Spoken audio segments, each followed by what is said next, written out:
I don't know your fucking name, so what? Let's fuck. I don't know your fucking name, so what? Let's fuck.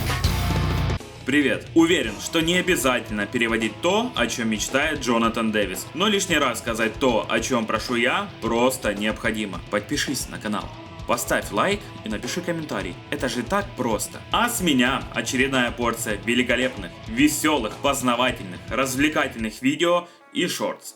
Стартуем. Adidas. Это второй сингл второго альбома группы Korn Life is Peachy, который вышел в свет осенью 96 года. Я про альбом, а сингл вышел через полгода, в марте 97 года. Само название, вот эти вот буквы с точками, это акроним, своеобразная аббревиатура слов All Day I Dream About Sex. Говорят, что когда-то вокалист группы Джонатан Дэвис, вот он на фото, посмотрите, ну если кто-то не знает, как он выглядит. Так вот, Дэвис когда-то работал в магазине спортивной одежды и периодически в шутку бурчал себе под нос вот эти самые 6 слов. All day I dream about sex. Ну, окей, мои шутки тоже не всем заходят. Корн в то время, сейчас-то ребята явно изменились, довольно часто называли вульгарными, непристойными и даже оскорбительными. Критиковали их внешний вид, их тексты и, конечно же, их фанатов. Что было хуже, носить атрибутику Корн или носить одежду с изображением жопы?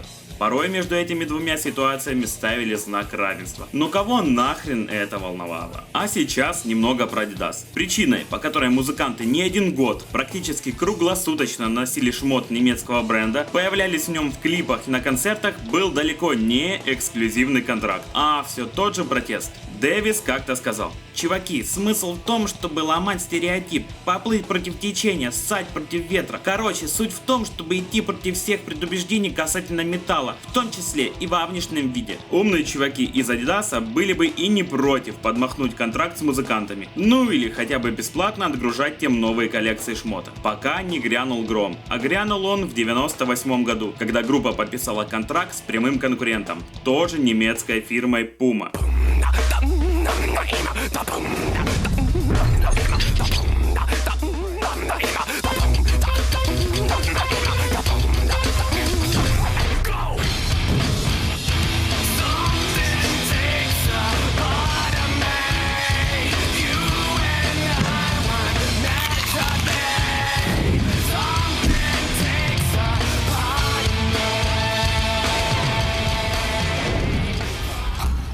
Минутка истории. Жил-был Адольф Даслер, и был у него старший брат Рудольф Даслер. Вместе братья работали над пошивом обуви, но, поссорившись однажды, разбежались и со временем основали компании-конкуренты. Адик основал Adidas, а Рудик – Puma. Так и жили братья порознь и в ссоре, пока не ушли на покой. Но битва между брендами продолжается до сих пор. По продажам и доходам Adidas далеко впереди, но лично мне больше нравится Puma. А вам? Го в комменты. Музыканты не скрывали, что контракт с Puma – вопрос исключительно финансовый. Я же рассказал вам минутку из истории абсолютно бесплатно, но когда-нибудь. В общем, Puma, я жду вашего письма на электронку. О чем же песня? Как бы мне растянуть этот пункт? Ну, попробую. Буду задавать наводящие вопросы. Может ли эта песня быть о кошечках? Может ли она быть о собачках? Может быть она про любовь? Ну, отчасти да. Куда же без любви? Критикам трек, как говорится, зашел. Например, Стивен Томас Эрвелин, критик популярной и крупной онлайн-базы данных AllMusic, был в восторге от песни. Он назвал ее кинетическим фанк-металлическим треком, якобы построенным вокруг аббревиатуры школьного двора. Круто, да? Стивен, кстати, специфический чел. Учился в универе Мичигана. Да-да, вот так вот. А вот гитаристу группы Брайану Уэлшу трек совсем не зашел. Как-то раз добряк Брайан услышал, как его маленькая дочь пела совсем не детские строки из песни All Day I Dream About Sex. Когда Брайан услышал это, он был очень шокирован. Насколько же она не попадала в ноты...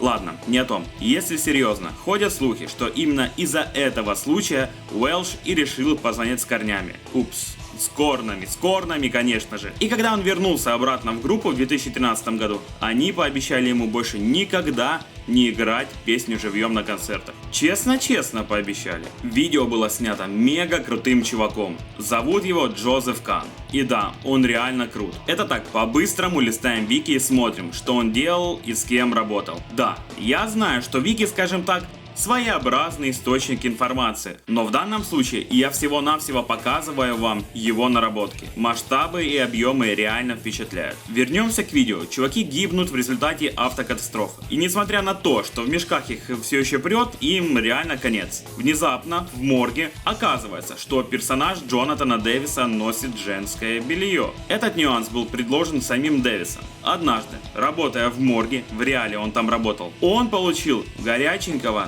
или холодненького скорее, сутенера, который был в женском белье. Случай запомнился и пригодился при создании видео. Клип вышел в начале 97-го года. Ах, как же не хочется, чтобы видео были похожи друг на друга. Какая-то общая структура должна быть, я не спорю. Буду стараться ее придерживаться. Но в свое оправдание скажу. Я творец, как вижу, так и делаю. Приятно, что пусть пока небольшой круг разделяет мои идеи. Если что непонятно, не видите логику в тех или иных моментах, быстро пишите в комментарии. Разжую. В ближайшие пару дней ждите выпуск Shorts. Следующий крупный ролик про продаваемые альбомы. Также есть крутая идея про Грэмми и про не рок и не металл. Буду думать. Всем огромное спасибо за просмотр и всем до скорой встречи.